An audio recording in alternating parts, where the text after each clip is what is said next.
విఘ్నులు సాహిత్యాభిమానులైన శ్రోతలకు నమస్కారం అండి. మీ అందరికీ దిండు కింద పోకచుక్క నవలకు రెండవ భాగానికి స్వాగతం పలుకుతున్నాను. మీకు గత వారం నుంచి నేపాళ రాజవంశ నవలలు మొదలుపెట్టానండి. ఆ నవలలలో మొదటి నవల దిండు కింద పోకచుక్క. ఇందులో విశ్వనాథ్ వారు రచించిన పీఠిక వినిపించాను మీకు. అలాగే ముందు కొంతవరకు నేపాళ దేశపు నైసర్గిక స్వరూపం వర్ణింపబడింది. అందులో అక్కడ ఉన్న జనులు, వాళ్ళ సాంప్రదాయాలు, అక్కడ పండే పంటలు, వీటి గురించి కొద్దిగా వివరించడమైంది. అక్కడ ఒక నీవార జాతి అని ఒక జాతి ఉంది. ఆ జాతిలో పురుషులు, స్త్రీలు కూడా కత్తి యుద్ధం బాగా తెలిసిన వాళ్ళు, మంచి నేర్పరులు. ఇది ఆ నివార జాతిలో ఒక జంట.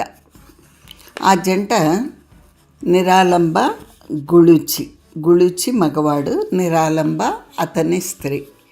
ఇక్కడ ఈ నివార జాతిలో ఉన్న ఒక ఆచారం గురించి కూడా మీకు చెప్పాను.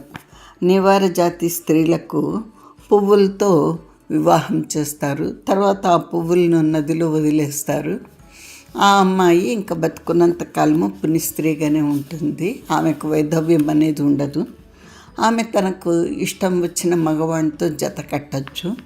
ఎప్పుడైనా కానీ వారి మధ్య పొరపొచ్చాలు వచ్చినా, అభిప్రాయ భేదాలు వచ్చినా, కలిసి జీవించలేమని అనుకుంటే అప్పుడు ఆ అమ్మాయి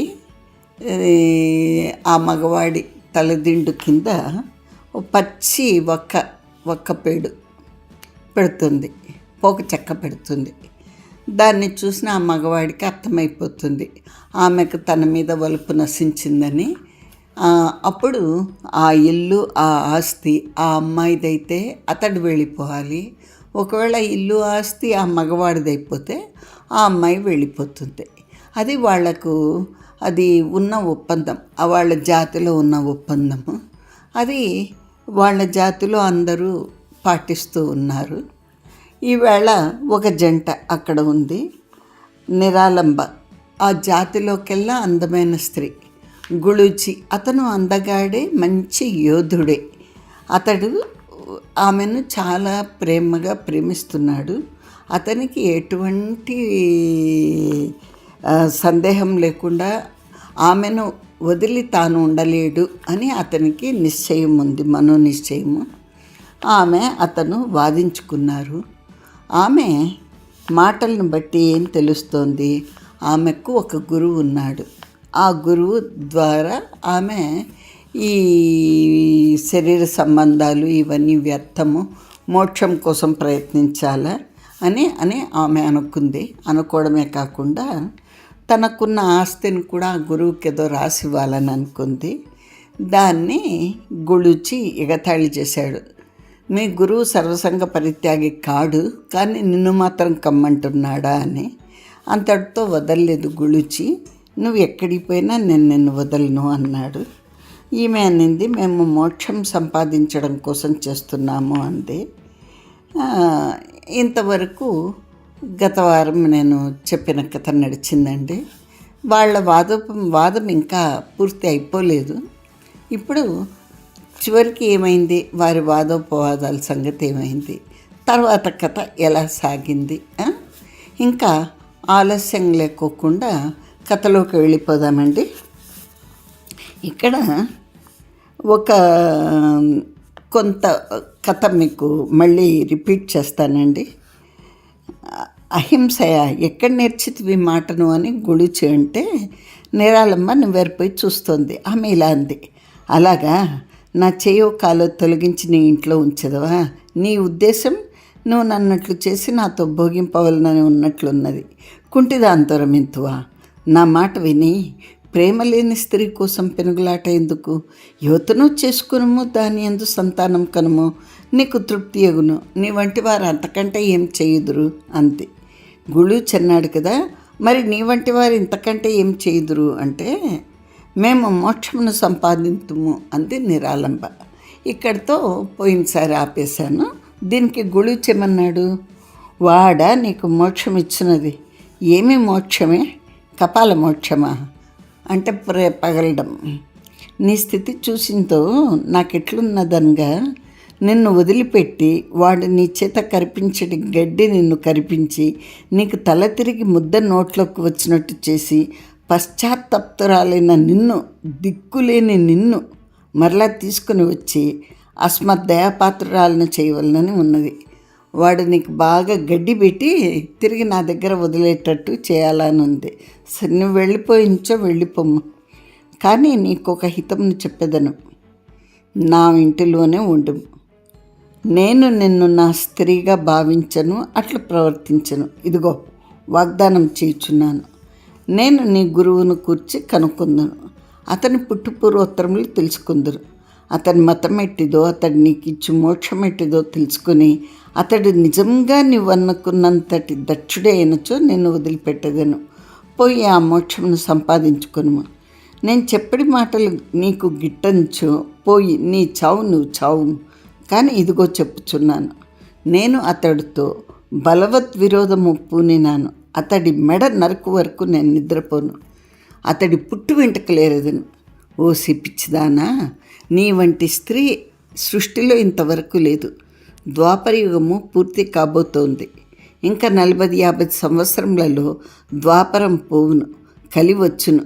ఈ కాలంను గురించి నీకు చెప్పేదను, విని వెళ్ళిపోము. నిరాళంబంది నాకు అక్కర్లేదు అని. అప్పుడు గొలుచన్నాడు, నీకు అక్కర్లేకపోయినాను వినవలసిందే. ఇదిగో నేను గడపకు అడ్డంగా నిల్చున్నాను. నువ్వు పోవలనన్నచో నన్ను తోసుకొని పోవలను. నువ్వు దానికై ప్రయత్నించితివా, మనం మల్ల యుద్ధం చేసినట్లగును. కత్తితో నా పైకి వచ్చితివా, నేను నిన్నేదో చేయుదునని చెప్పి తినే, అది ఇప్పుడే చేసేదను. కనుక వినుము. కాలం యొక్క స్వరూపం తెలియకుండా వ్యవహరించే వారి కంటే పరమ అజ్ఞానులు సృష్టిలో ఉండరు. కృత, త్రేత, ద్వాపర, కలియుగములని 4. కృతము అనగా చేయబడింది, అనగా సర్వము సుసంపన్నమై ఉండునన్నమాట. కలి అనగా పాపము. త్రేత అన్న మాటలో 3 అన్న అర్థం ఉన్నది. 4 భాగములలో 3 భాగములు ఉన్నవని అర్థం. ద్వాపరం అనగా 2 గడిచిపోయినవి అని అర్థం. కృతమన్న మాటకు అర్థంను విచారింపవలెను. చేయబడింది అని అర్థం కదా. ఏం చేయబడింది? చేయుట అన్నది ఏది ఉన్నదో అది చేయబడిందన్నమాట. తక్కిన యుగములలో అట్లు కాదు. ఏది చేయబడరాదో దానిని చేయుచుందురు. ఏ ప్రమాణములు చేయుచుందురు? అచ్చటనున్న పేర్లే ఆ ప్రమాణమును పేర్కొంచున్నవి. ఇట్లుండగా కృతము యొక్క చివర త్రేత లక్షణములు కనిపించును. తర్వాత వచ్చే యుగం యొక్క లక్షణములు తత్పూర్వ యుగం యొక్క చివర కనిపించును. ఇది ద్వాపరాంతము. కలి లక్షణములు స్పష్టంగా కనిపించునని అర్థం. కృతము అకృత్యము అనే పదం మీరు వినే ఉంటారు. అంటే చేయకూడని పని అని. అంటే కృత్యము అంటే చేయదగిన పని అని. అంటే కృతయుగంలో చేయదగిన పనులే చేస్తారు జనులు. అంటే దుష్టులు, దురాచారాలు ఉండవు అని అర్థం.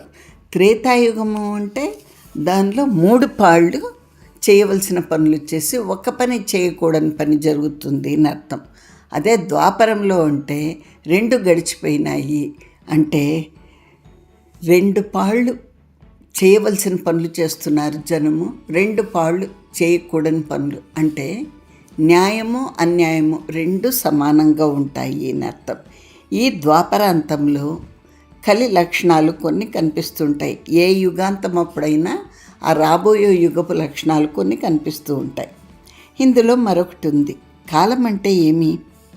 సూర్యుడు ఉదయించి అస్తమించి ఒక దినం చేస్తున్నాడు.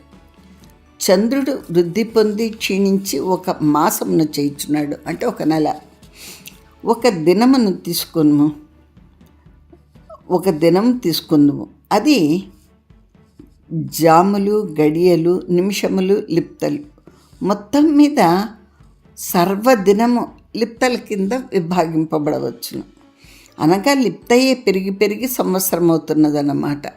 ఒక చుక్క నీళ్లతో సముద్రం ఎలా ఫామ్ అవుతుందో అలాగనమాట. అలాంటి చుక్కలు కలిసే కదా సముద్రం. అలాగా లిప్తలు అంటే సెకనులో ఎన్నో భాగము ఉంది. ఆ లిప్తలు కొన్ని లిప్తలు పెరిగి ఒక గడియ అవుతుంది. అట్టే కొన్ని గడియలు ఒక జాము అవుతుంది. జాము అనగా మన ప్రజెంట్ లెక్కలో 3 గంటలు. ఆ జామమ్మగు వేళకు దాని లక్షణం పూర్తి కట్టును. ఆ యామమే తిరిగి తిరిగి వచ్చుచుండును. ఇంకొక చమత్కారం ఏమంటే, యామమనేనంతనే ఒట్టి లిప్తల సముదాయమే కాక లోకం నందడి జరిగేది కొన్ని లక్షణములతో కూడింది అగుచున్నది. ప్రథమయామము అనిపించుకున్న లిప్తల సమూహము దాని అందున్న చలువవో వేడియో పుణ్యమో పాపమో వాణితో తిరిగి వచ్చుచుండునని అర్థం.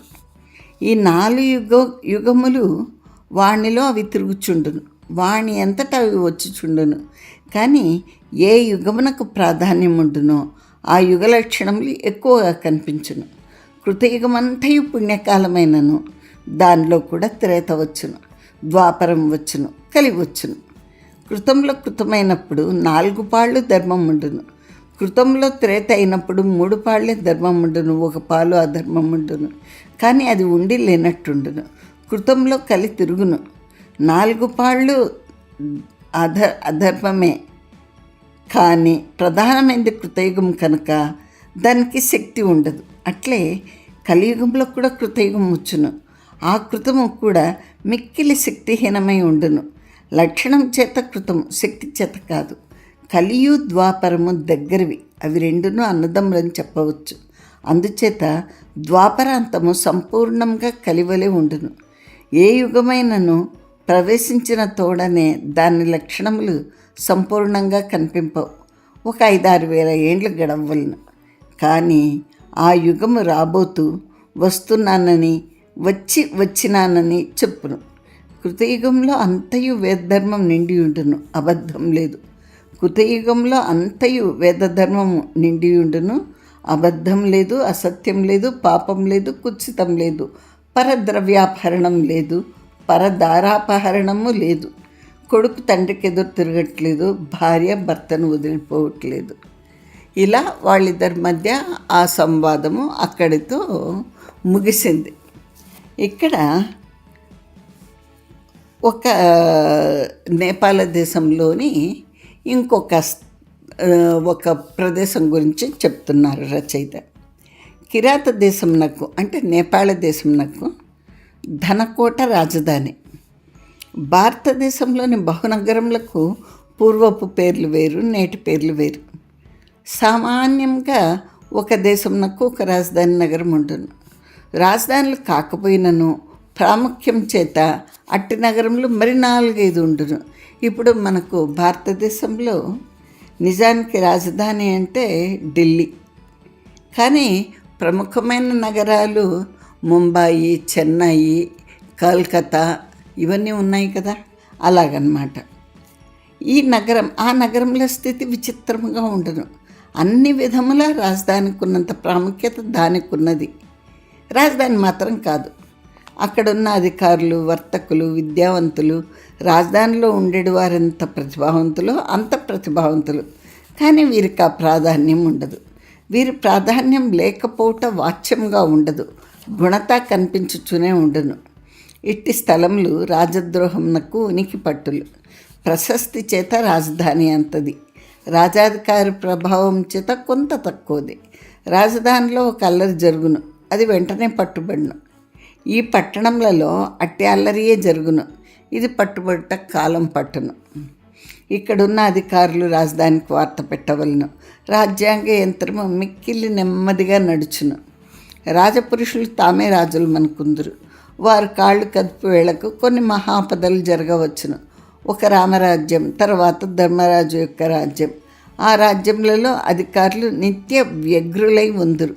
ఎందుచేత రౌతు కొద్ది గుర్రం. మొహమాటం లేకుండా రాజు శిక్షింపవలెను, ఆలస్యమున సహించరాదు. అతడు వైయక్తికంగా అంటే వ్యక్తిగతంగా ఎంత దయావంతుడైనను న్యాయ దృష్టితో పరమ కఠినుడు కావలను. 1 బంధుత్వము, 2 స్వార్థలాభము, 3 స్తోత్రప్రియత్వము, 4 దురభిమానం. ఈ గుణములు రాజ్యం నందు అరాచకత్వాన్ని ప్రబలించును. నేపాళం నందు కిరాత దేశంలో దిలహరి అనే ఒక పట్టణం కలదు. నేపాళ రాజ చరిత్రం సూచించో తక్కిన రాజ్యములందు వలనే ఒక రాజవంశం కొన్ని వందల ఏండ్లు పాలించును. ఆ రాజవంశం పోయి మరి ఒక రాజవంశం వచ్చును. ఎందుకు వచ్చును? ఆ చివరి రాజునకు సంతానం లేకపోవడం చేత సన్నిహిత బంధువుల్లో ఒకడిని యోగ్యుడిని తెచ్చి మంత్రులు వాణ్ణి సింహాసనంలో కూర్చుండబెట్టుదురు. మరొకప్పుడు రాజు యొక్క గుణములు ప్రజారంజకములు కానిచో జనము వాణి యందు అనురక్తులుగా ఉండగా రాజ్యమును కబళించుటకు అది మంచి సమయమని ఒక వీరుడు, ఒక రాజబంధువు లోపల గోతులు తవ్వి కొందరు మంత్రులను కూడగట్టుకుని సేనాపతులను తన వైపు మరలించుకుని హఠాత్తుగా రాజును మడియించి రాజ్యం వశం చేసుకున్నాం. నేపాల్ రాజ్యం నందు ఇటు రహస్య సంఘటనలకు వేల ఏండ్లుగా దిల్హరి నగరం ప్రసిద్ధమైనది.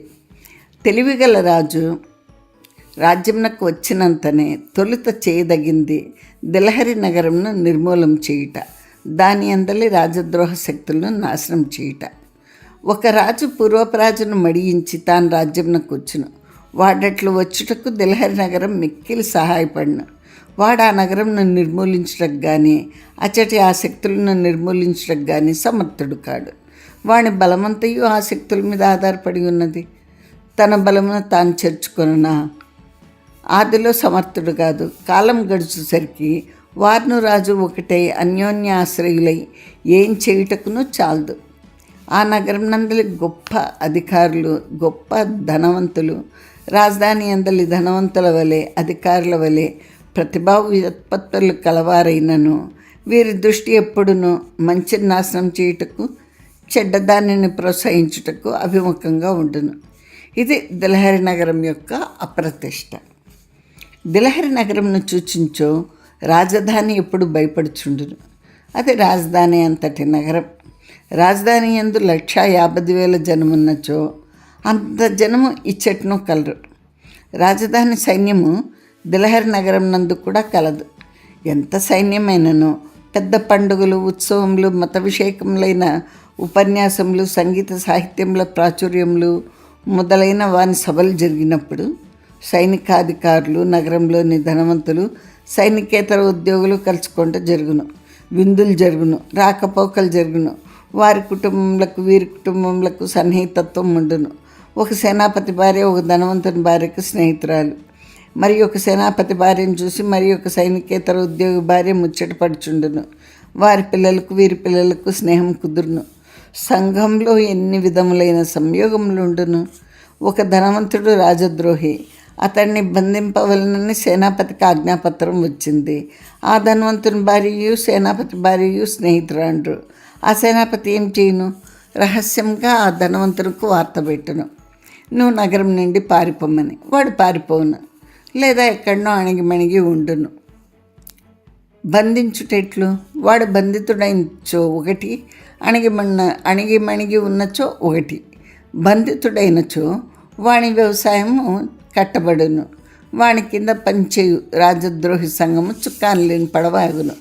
వాటి అణిగిమణిగి ఉన్నచో చుక్కాని కనిపించకపోయినను పడవ నడుపుతూనే ఉండును. రాజకీయంగా ఇట్టి వ్యవహారములు 100 ఉండును. అట్టిది దిల్హరి నగరం. ఒక రాజకీయ విప్లవము, సాంఘిక విప్లవము, మత విషయక విప్లవము సామాన్యంగా నేపాళ దేశం నందు దిల్హరి నగరం నందు మొలకలెత్తును. తొలుత అది సామాన్యంగా కనిపించును. మేఘం మాత్రం ఎట్లుండును? తొలుత 10 చినుకల సమాహారం వలె ఉండును. ఉబ్బి ఊరంతా అగును. ఊరంతైన మబ్బు 10 ఊళ్ళ మీద కురియును. అది మబ్బు యొక్క శక్తి. దూరానికి ఊరంతా ఉండను, కానీ ఆకాశంలో దాని పరిమాణము 10 ఊళ్ళంతా. చంద్రుని చూడుము, వాడు చూచుటకు పెద్ద పూల చెండంతా ఉండును. వాడు దేశంలందు కనిపించును. వాని వెన్నెల ఎన్ని వేల చదరపు మైళ్ళు కనిపించినను కనిపింపవచ్చును. మింటిలో ఉన్న గ్రహం అది. ఒక విప్లవము మింటిలో ఉండును. మిన్ను అనగా మానవుల మనస్సు, ఆ మనస్సులోని అభిప్రాయములు. ఆ అభిప్రాయములలో ఒక్క విప్లవము తల చూపినది ఒక్క నగరం నందే. దాని వైశాల్యము దేశంనంతయు కలదు. ఒక సౌధం ఉన్నది, దానికి 10 దిక్కులున్నవి. ఆ భవనం యొక్క ముఖము ప్రాగ్ముఖంగా ఉండటం మంచిదని. ప్రాగ్ముఖము అంటే తూర్పు దిక్కున, అనాది నుండి సాంప్రదాయంగా ఉన్నది. అది మంచిదని ఒక విశ్వాసం. ఆ ఊర్లో ఉన్న 1000 ఇండ్లలో 200-300 ఇండ్లు ప్రాంగముఖంగా ఉన్నవి. ప్రాంగముఖంగా ఉన్న 10 గృహములు పాడైపోయినవి. తూర్పు నుండి వచ్చిన ఒక జంచు మారుతము వాణ్ణి కొలదోసింది. ఆ 300 ఇండ్ల వాళ్ళు సంపన్న గృహస్థులు. ఆ గృహస్థుల మీద కొందరికి కోపం. గృహము ప్రాగ్ముఖంగా కట్టించు అచ్చిరాదని ఒక వదంతిని వారు రేపిరి. పడిపోయిన 10 ఇండ్ల వాళ్లకు ఆ మాట నచ్చింది. పడిపోయిన తమ ఇండ్లను వాళ్ళు తిప్పి కట్టుకున్నారు. తక్కిన వారు కట్టుకొనలేదు. వారు సాధించుట విరోధము. మానవ ప్రకృతి ఇట్లుండను. విప్లవం యొక్క రహస్యం ఇది. దీనికి కారణమేమనగా గృహములు ప్రాగ్దిశాభిముఖములుగా ఎందుకు నిర్మింపవలేను అన్న విషయము గట్టిగా తెలియకపోవట. తెలిసిందేమనగా వాస్తుశాస్త్రం అట్లా చెప్పుచున్నది. వాస్తుశాస్త్రం ఎందుకు అట్లా చెప్పుచున్నది? దాని వెనక ఉన్న రహస్యమేమి? ఎవడిని విచారించడు సరికదా, శాస్త్రం నిందించును. ఆ శాస్త్రం నిజమైంచు ఈ 10 ఏండ్లు ఎందుకు కూలిపోయినట్టు? సమాధానం లేదు, లేకపోలేదు, లేనట్లు కనిపించును. సమాధానములు నిగూఢములై ఉండును. గృహము ప్రాగ్ముఖంగా కట్టవలసిందే. ఆ గృహము పడిపోవుటకు దాని ప్రాగ్ముఖత్వం కారణం కాదు, ఇంకా ఏవో కారణములు కలవు. ప్రాగ్ముఖత్వం కంటే బలీయమగు కారణములు, అంతకంటే బలవత్తరము కారణములు ఉన్నప్పుడు అల్పిష్టమైన ఈ కారణమునకు ప్రాముఖ్యం ఇచ్చుట ఎందులకు? అది గృహ విషయంగా చెప్పబడింది. నువ్వు తక్కిన విషయంలో చూచుకొను. ఇది లోకధర్మము. ఏకదేశం నందలి సుష్టుత్వము సర్వదేశ పరివ్యాప్తి కాదు. అందుచేత ఏకదేశ సుష్టుత్వం కాకపోదు. తర్కం వేరు, శాస్త్రం వేరు, ఆలోచన వేరు, విప్లవ భావం వేరు. ఒక కాలం విప్లవంకు అనుకూలంగా ఉంటుంది. ఇట్లే మరి ఒక విషయం విచారిస్తాం.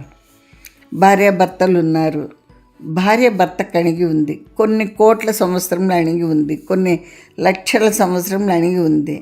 అప్పుడు ఇప్పుడు ఎప్పుడునో భర్తకు అణిగి ఉండని భార్యలు ఉండకే ఉన్నారు. భార్య చెప్పు చేతల్లో ఉండు భర్తలు ఉన్నారు. భార్యాభర్తలు కాదు, ఇద్దరు స్నేహితులు అనుకుందాం.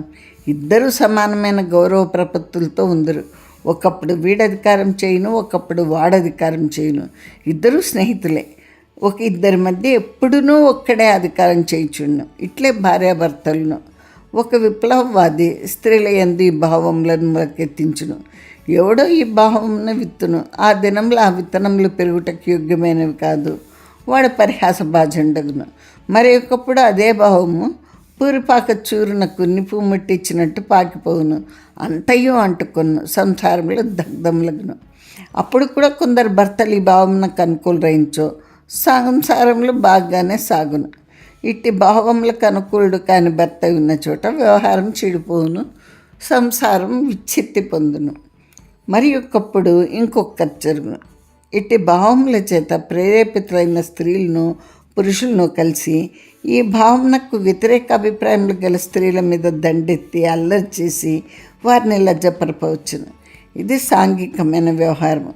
రాజకీయములందేమి, శాశ్వత విషయములందేమి, మతాభిప్రాయములందేమి విప్లవం యొక్క లక్షణం ఇది. పురుషుల ప్రాబల్యం కలిగినచో విప్లవము తీవ్ర రూపం దాల్చును. ఆ పురుషులు ఆయుధవంతులైనచో దేశములు రాజ్యములు గగ్గోలగును. దీని అంతటికీ ప్రధాన సూత్రము మానవుల ప్రకృతియు, వారి అజ్ఞానము, అధికారం సంపాదించవలనన్న దురహంకారము, పగ తీర్చుకొనవలనన్న పట్టుదల. ఈ విప్లవములు ధర్మం మీద కంటే లోకం నందు జరుగు అన్యాయముల మీద ఎక్కువ ఆధారపడి ఉండరు. ధర్మంగా పాలించుటకు ఏర్పడినవాడు రాజు. రాజు అధర్మంగా పాలించెను, వాణిని చంపము, వాణిని తొలగింపము. అసలు రాజే పనికిరాడనుకుంటే ఏంటి? రాజు బదులు నువ్వు కొందరిని ఏర్పరచుదువి.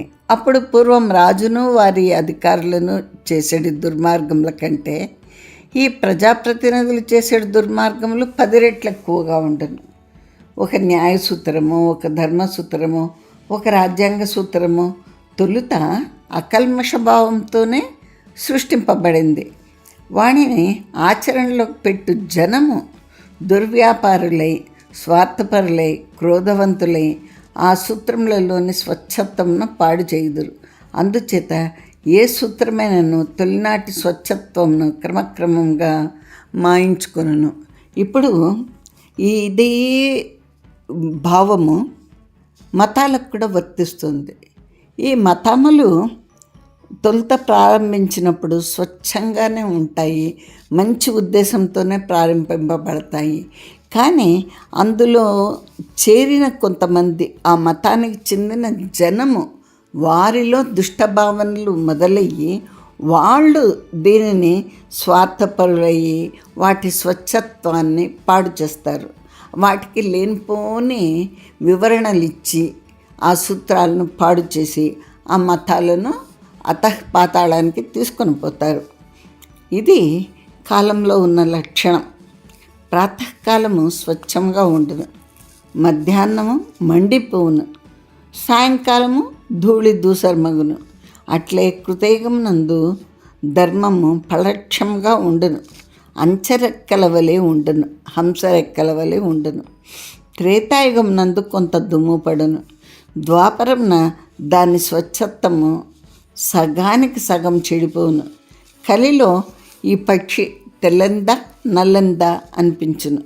దాని నల్లదనం ఎంత ఉండుననగా దాని రెక్కలు తెగ నరికినా కానీ దాని నల్లదనము మాయదు అన్నంత ఉండును.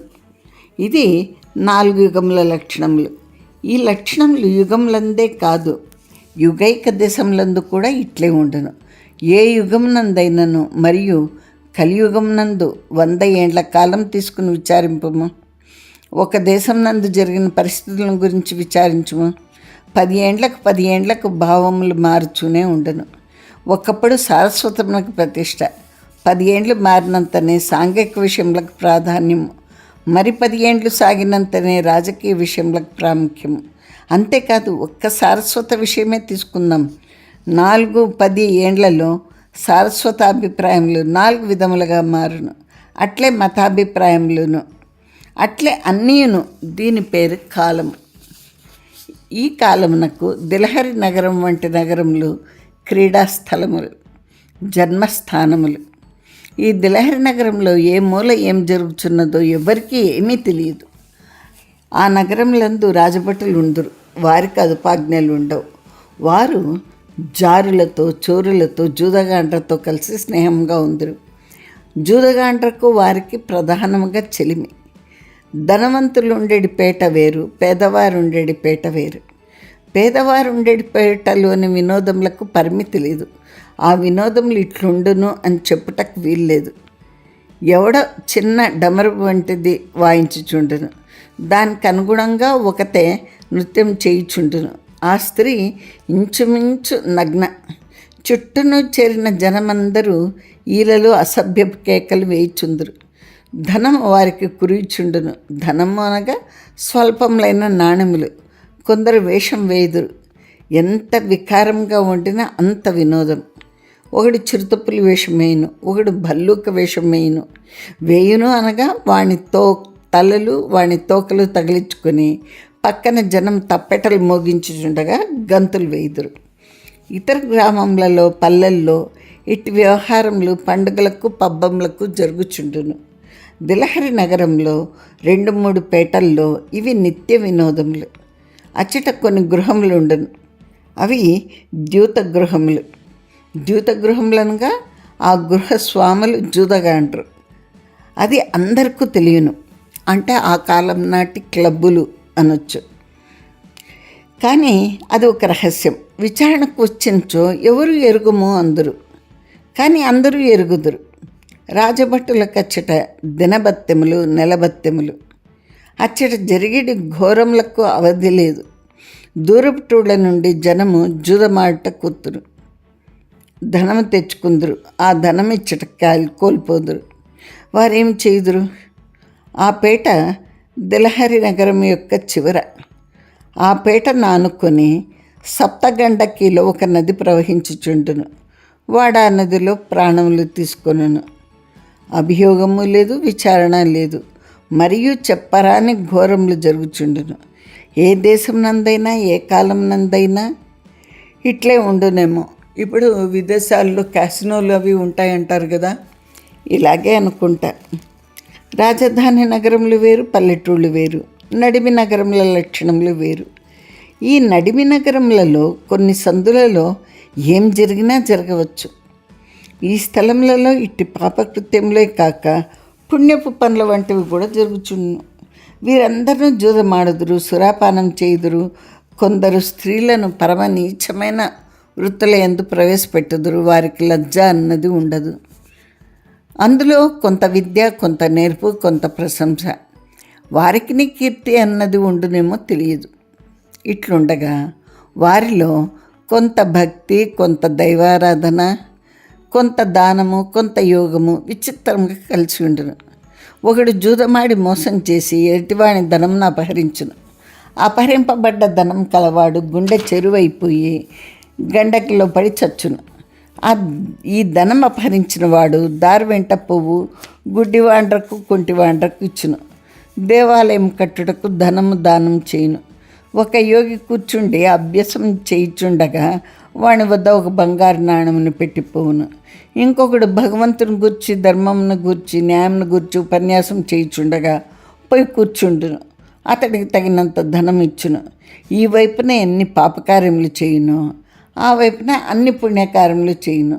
ధర్మ వ్యాఖ్యానములు చేసి సచ్చీలం బోధించి పరలోకములు గడించుటకు మార్గములు ఉపన్యాసములుగా చెప్పనేర్చిన వారు ధనమును ఆ పేటలో సంపాదించినంత మరి ఒక చోట సంపాదింపలేరు. ధనమే కాదు, నువ్వు ఒక కొత్త మతమును నిర్మించదలిచించో నీకది పరమ యోగ్యమైన స్థలము. ధనమునకు ధనము, వందలాది శిష్యులు బయలుదేరి నీ మీద ఈగ వాలనీరు. అది నువ్వు కట్టని కోట, వారు నీకు పెట్టని కోట. అచ్చట ఒక మత ప్రవక్త బయలుదేరినాడు.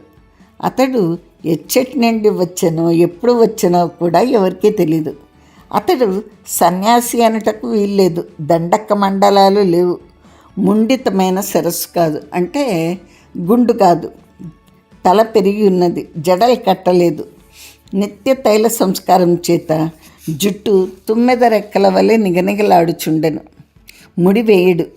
జుట్టు భుజముల మీద, వీపు మీద వేలాడుచుండును.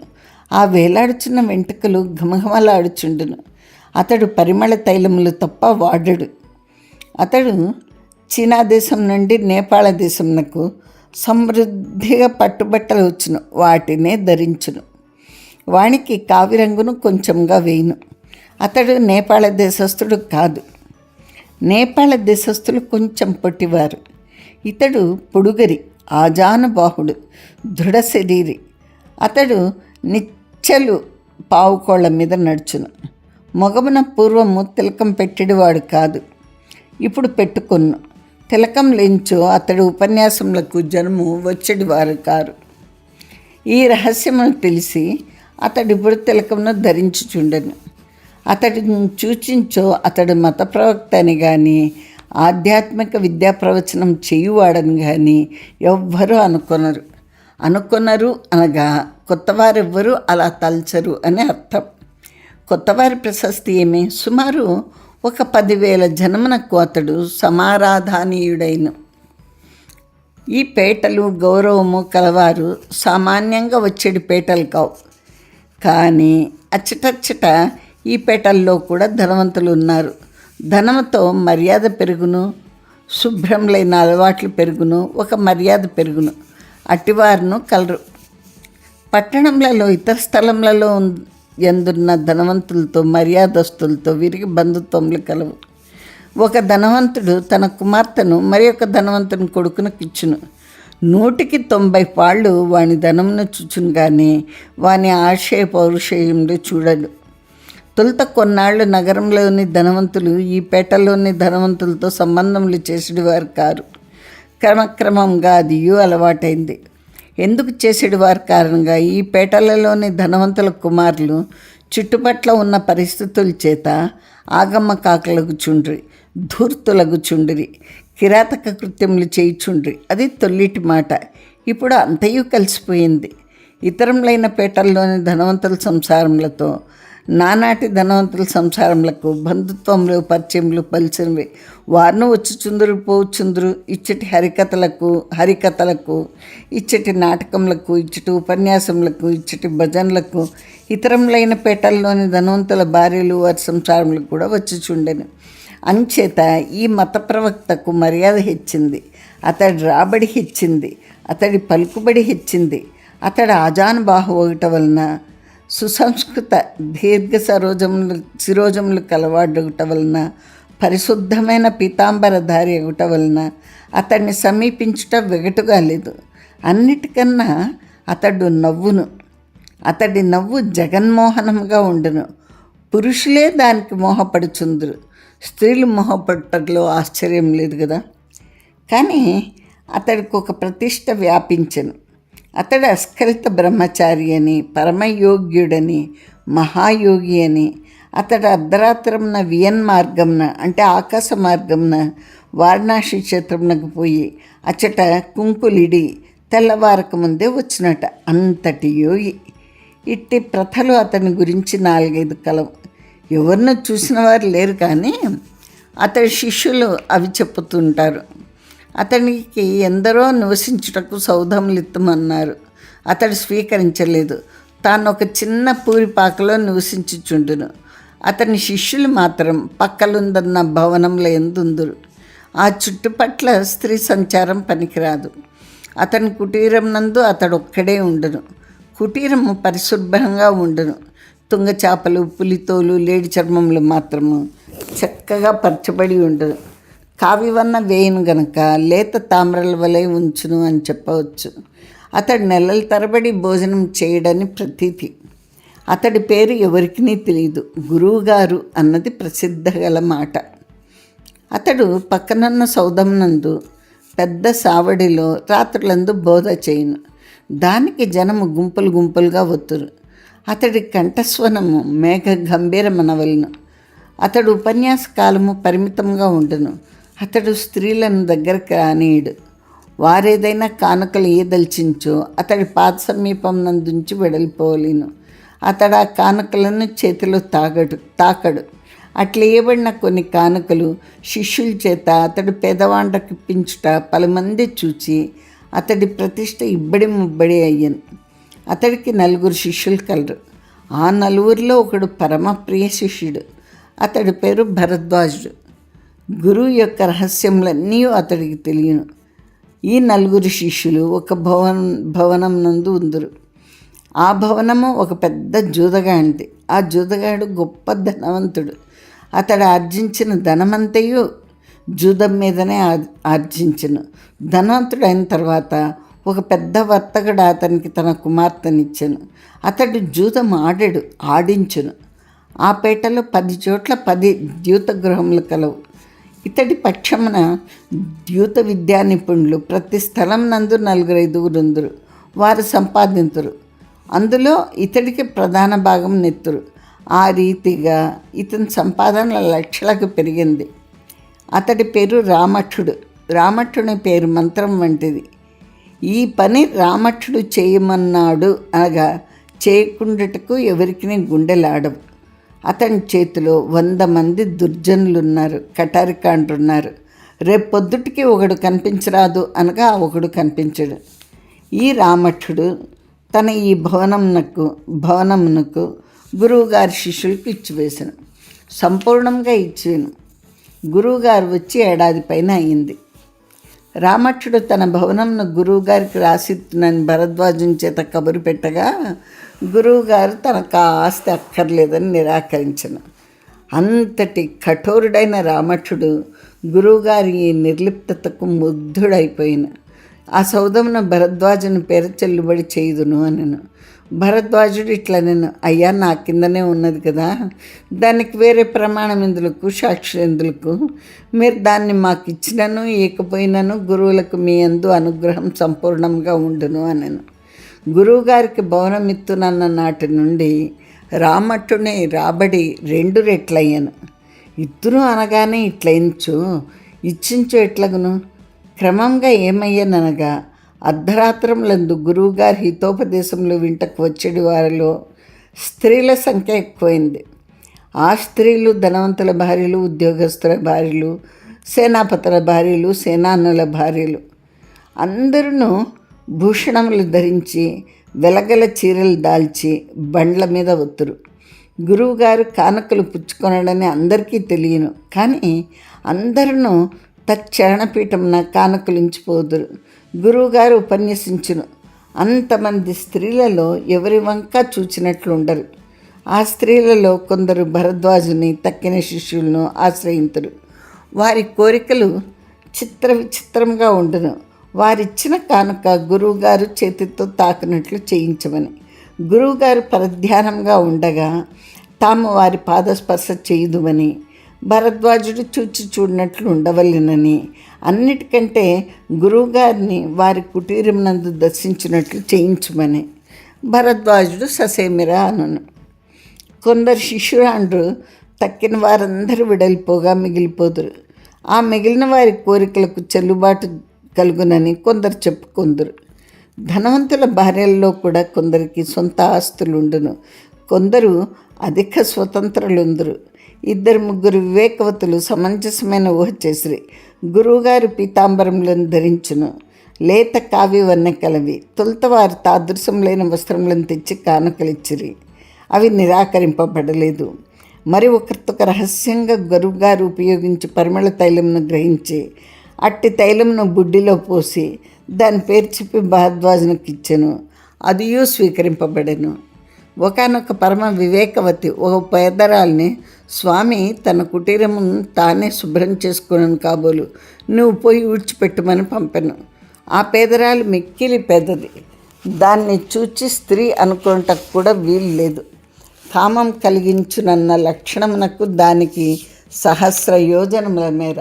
గురువు దాని పరిచర్యను స్వీకరించను. దాని ముఖం ఎంత వికారమో దాని తెలివి అంత చురుకైనది. దీనివలన గురువుగారి కుటీరంలోని సంగతులన్నీ పర్లకు తెలియవచ్చును. ఆ లోపల దుప్పి చర్మములున్నవి, పులి చర్మములున్నవి.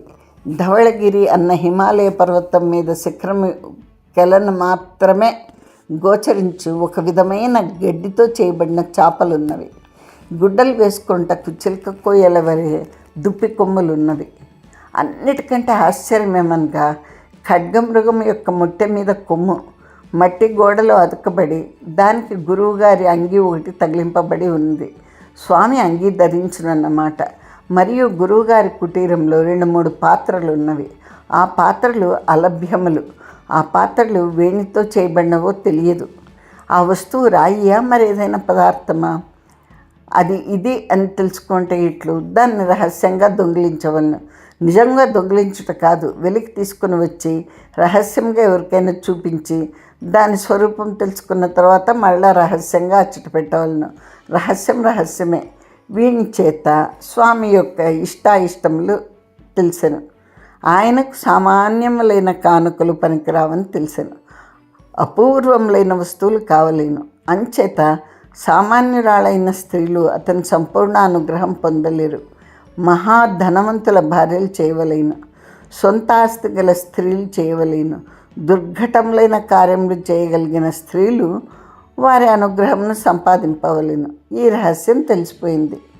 ఒకనాడు ఒక గొప్ప ఇంటి పడుచు ప్రార్థనలన్నీ అయిపోయిన తర్వాత, రాత్రి 2 జాములు దాటిపోయిన తర్వాత ఎవరి దారిని వారు పోగా తాను పోక అచ్చట్నే నిల్చుండెను. గురువుగారు అందరూ విడిపోయిన తర్వాత కానీ భవనంను పరిత్యజించరు. చిట్ట చివరికి ఈమె ఉన్నది. గురువు భరద్వాజంతో ఆమెను పంపించమని చెప్పాను. భరద్వాజుడు ఆమెను పొమ్మనెను. ఆమె పోలేదు. గురువు పాదమును స్పృశించగానే నేను పోను, లేంచో నేను ఇచ్చట ఆత్మహత్య చేసుకుందును, నా బొడ్డులో కైజారకలదని చెప్పాను. గురువు గారికి ఆమె ఎందు ప్రసన్నత కలిగాను. లేంచో ఆమె నిస్సందేహంగా ఆత్మహత్య చేసుకున్నట్లున్నది. గురువుగారు కూర్చుండి ఉన్నారు. ఆమె సమీపించినది. గురువుగారు ఆమె వంక తీవ్రంగా చూచుచుండరి. ఆమె గురువుగారిని తీవ్రంగా చూచుచుండింది. ఆమె స్వామి పాదములను పట్టుకొనలేదు. ఊరికే అతన్ని చూచు నిల్చున్నది. కొంతసేపటికి గురువుగారు ఇట్లనరి, పాదములు తాకవచ్చితివి కదా, తాకవేమి అంటే ఆమంది, గురు నేను నీతో మాట్లాడవలను అనగా భరద్వాజుడు కూడా ఇది ఉండరాదు అని. అప్పుడు గురువు అన్నాడు, నిన్ను నమ్ముటకు వీలు లేదు. నీ వద్ద కైజారున్నది, మేము నిన్ను అనుగ్రహించంచు దీంతో ఆత్మహత్య చేసుకొందును అంటివి. నా పాదములు తాకుటకు నేను అంగీకరించి తిని నువ్వు పాదములను స్పృశించవు. నా శిష్యుణ్ణి దూరంగా పొమ్మందును. అతడు పోయిన తర్వాత ఆ కత్తితో నన్ను సంహరించించో నాకేది దిక్కు. అప్పుడు ఆమంది, నేను సంహరింపదలిచించో నీ భరద్వాజుడు అడ్డం రాడు. నేను నీతో మాట్లాడుటకు వచ్చి తిని అని. అప్పుడు గురువు అన్నాడు, నీకు నాతో మాట్లాడుటకు ఏమీ అవసరం ఉన్నది? ఆమెంది, నీకు తెలియను, మర్చిపోతువేమో నాకు తెలియదు. జ్ఞాపకం చేసించో జ్ఞాపకం నాకు వచ్చును. ఇచ్చట మాట్లాడుటకు ఇష్టం లేనిచో నీ కుటీరం నాకు వత్తును. అచ్చటికి స్త్రీలు రాకూడదు కాబోలు నేను రావచ్చును అనుకుందును. గురువు అన్నాడు, నాకు 4 శిష్యులు, వారిలో పెద్ద భరద్వాజుడు వివేకి, వ్యవహారం తెలిసినవాడు, ఔచిత్య పరిజ్ఞాత. ఇతడు నా వ్యవహారంను చూచుటకు మాత్రమే. తక్కిన 3 వేర్వేరు శక్తులు కలవారు. అందులో ఒకని పేరు ఆమెంది ధన్వంతరి అని. నీకు తెలియనన్న మాట అని గురువు అంటే, తెలియకుండా ఇంత దూరం వచ్చి తినా అంది. తెలిసించో అతడు ఎట్టివాడో చెప్పుము అంటే ఆమెంది, అతడు ఖడ్గ విద్యా నిపుణుడు, గుండెలోని పచ్చి నెత్తురు తావువాడు. నిజానికి అతడు రామఠుని దడంలో ఉండదగినవాడు అని. తెలిసి ఎందులకి సాహసం చేయుటకు వచ్చి విని గురువు అంటే ఆమె, నేను వాణిని అచ్చటి నుండి పంపివేసి వాణి స్థానం నందు ఉండుటకు వచ్చి తిని వాణిని నువ్వు ఇచ్చటి నుండి పంపివేయము. కరవాలం పుచ్చుకొని అంటే కత్తి పుచ్చుకునేవాడు నీకెంత సహాయం చేయునో నేనును అంత సహాయం చేయుదును. ఇప్పుడు నువ్వు ఎరిగి ఉన్న నాటి స్త్రీని కాను. చాలా మారిపోయి తిని, చాలా శక్తులు సంపాదించి తిని. అతడు నా ముందు పనికిరాడు. నా మాటల్లోని నిజం నువ్వు పరీక్షింపదలిచించో అతన్ని పిలిపింపు. గురువుకేమీ పాలుపోలేదు. ఇంత మాట్లాడుతున్నా ఆమె ఎవరో తనకు అర్థం కాలేదు. ఆమె ఎవరో తాను గ్రహించినట్లు ప్రసంగించుచుండెను. తాను ఎరుగునట్లు మాట్లాడించు తన సర్వజ్ఞత్వంనకు భంగము అనుకునేను. అతడు ఇలా అన్నాడు, నాది ఈ దేశం కాదు, నువ్వు నేపాళ దేశపు స్త్రీవి. నేను పూర్వం ఎప్పుడో 15 ఏళ్ల కిందట ఈ దేశం నాకు వచ్చి తిని మరలా రాలేదు. నిన్ను నేను ఎప్పుడు చూచి తిని, ఎట్లా చూచి తిని, నీ పేరేమి అన్నాడు. ఆమెంది, 15 ఏండ్లలో అంత మర్చిపోదురా. నేను మారిపోయితేనేమో 15 ఏండ్లలో మారిపోవచ్చును కదా. నువ్వేమీ మారిపోలేదు. అప్పుడు ఎట్లుంటివో ఇప్పుడు అలాగే ఉంటివి. ఈ రూపంను, ఈ ఆరోగ్యంను, ఈ యవ్వనంను ఎట్లా నిలబెట్టుకొంచున్నావు? అప్పుడెంత స్పృహణీయుడుగా ఉంటివో ఇప్పుడు అట్లే ఉన్నావు. నేను నీకెందుకు జ్ఞాపకం లేనో నాకు తెలియదు. నా పేరు చెప్పించో నీకు జ్ఞాపకం వచ్చునేమో. నా పేరు గీల, జ్ఞాపకం వచ్చిందా? గురువు అన్నాడు, నేను నిన్నెరుగను, నాకు జ్ఞాపకం లేదు. జ్ఞాపకం వచ్చేటకేమున్నది? నేను 15 ఏళ్ల కిందట ఎట్లుంటునో ఇప్పుడు ఎట్లు లేను. నేను ఎవరినో అనుకుంటుంటివి. నేను ఒక యోగిని అంటే ఆమెంది. యోగులకు ఈ శక్తి ఉండును. వారు తమ ఆరోగ్యమును, యవ్వనమును రక్షించుకొనగలరు. నీ పేరు నాకు తెలియను, చెప్పమందువా? చెప్పుము అని గురువు అంటే ఆమె అంది, నీ పేరు నీకు తెలియను కదా, నీ పేరు గురువు కాదు కదా. అసలు నీ పేరేదో నువ్వు ఈ ఆకు మీద రాయము. నేను 2 ఆకులు తెచ్చి తిని, ఒక ఆకు మీద నేను రాయుదును. 2 ఆకుల మీద పేర్లు ఒకటే అయినచో నీ పేరు నాకు తెలియను అన్నమాట. ఎందుకనగా నేను నీ పేరు చెప్పుదును, నీవు అది నీ పేరు కాదందువు, అందుకని అంది. అప్పుడు గురువు అన్నాడు, నాకు చిన్నప్పటి నుండి పేరు లేదు. నేను పుట్టడమే యోగిగా పుట్టి తిని అని అంటే ఆమె అంది, గురువుగారిగా కూడా పుట్టించువేమి? పోనీ నీ దేశం ఏదో నేను చెప్పేదనగా ఆకు మీద రాసేదను, నువ్వు రాయి. ఏమందువు? నువ్వే దేశం నందు పుట్టలేదందువా? ఏ దేశంలోనూ పుట్టకోకుండా ఒక మనుషుడు ఎలా ఉంటాడు? అప్పుడు గురువు అన్నాడు, నేను ధన్వంతరిని పిలుతును అని. ఆమె అంది, నేను సిద్ధంగానే వచ్చి తినేని. అప్పుడు గురువు అన్నాడు, నేను ఇచ్చట మర్యాదగా జీవితం గడుపుకుంటున్నాను. నువ్వెవరువో, ఎందుకు వచ్చితువో నాకు తెలియదు. ఈ రభస ఎందుకు? నీకేం కావాలో చెప్పుము. అప్పుడు ఆమె అంది, నేను ఇచ్చటి నుండి పోను. నీతో ఉంటా, నీ కుటీరంలో నివసిస్తాను, నువ్వు దానికి అంగీకరింపవలను అని. అప్పుడు గురువు అన్నాడు, అది ఎన్నటికీ సాధ్యం కాదు అని. ఆమెంది, ఎందుకు సాధ్యం కాదు? సాధ్యమగునో కాదో నువ్వు నన్నెరుగుదువు అని చెప్పుము, నీ నిజమైన పేరు చెప్పుము, నేను వెళ్ళిపోతాను, ప్రస్తుతం వెళ్ళిపోతాను, మళ్ళా వస్తాను. చాలా పొద్దుపోయింది, నాకు తెలుసు, నిన్ను అల్లరి పెట్టవలనని నాకు లేదు, నాకు న్యాయమైన దానిని నేను సంపాదింపవలనని ఉన్నది. నువ్వు భర్తవు, నేను భార్యను, మరలా రేపు వస్తాను అని వెళ్ళిపోయింది ఆమె. ఇదేదో విచిత్రంగా ఉంది కదండి. ఈయన ఎవరో ఆధ్యాత్మిక గురువు అనుకున్నాం. ఒక గురువు గురించి ఇక్కడ ఈ భాగంలో వర్ణించినారు రచయిత. ఆ గురువేమో నేను గురువును, యోగిని అంటున్నాడు. ఈమెమో నువ్వు భర్త, నేను భార్య అన్నది. తన పేరు గీలా అన్నది. ఆ యోగి పేరు నాకు తెలుసు అన్నది. ఇందులో ఎవరిది నిజము? మనము ఆ యోగి కథ ఏదో మళ్ళీ తెలుసుకుందామండి. సరేనా? ఈ రోజుకైతే ఇక్కడితో ఈ భాగమును ముగిస్తున్నాను. మళ్ళీ మీకు ఆ యోగి కథ నిదానంగా వస్తుంది. మూడో భాగంలో చెప్పగలను అనుకుంటాను. సరేనా? అంతవరకు వేచి ఉండండి. మరి మీకు ఈ నా కథనం నచ్చితే లైక్ చేయండి, ఫ్రెండ్స్తో షేర్ చేసుకోండి, సబ్స్క్రైబ్ చేయని వాళ్ళు సబ్స్క్రైబ్ చేయండి. నాకు 2-3 రిమార్క్స్ పెడుతున్నారండి. వాళ్ళ ప్రోత్సాహం నాకు మరింత బలాన్ని ఇస్తోంది, నాకు మరింత ఆనందం కలిగిస్తోంది. నాకు ఇంకా మంచి కథలు మీకు చెప్పడానికి తగిన ఉత్సాహాన్ని ఇస్తోంది. అందుకు వారికి నా ధన్యవాదములండి. సరేనా అండి? ఇంకా మరి మీకు వచ్చే వారము 3వ భాగంతో కలుస్తానండి. ఈ 2వ భాగము మీకు నచ్చుతుందని ఆశిస్తున్నాను. ఇంకేముంది? ఓకే అండి. అందరూ ఆనందంగా ఉండండి, సంతోషంగా గడపండి, మంచి మంచి పుస్తకాలు చదవండి. చదవడం అనేది అలవాటు చేసుకోండి. తెలుగు సాహిత్యాన్ని చదివి ఆనందించండి. ఉంటానండి. మరి మిమ్మల్ని వచ్చే ఎపిసోడ్ అంటే దిండు కింద పోకు చెక్క 3వ భాగంతో కలుస్తాను. అంతవరకు సెలవు మరి. ఉండనా మరి. By by.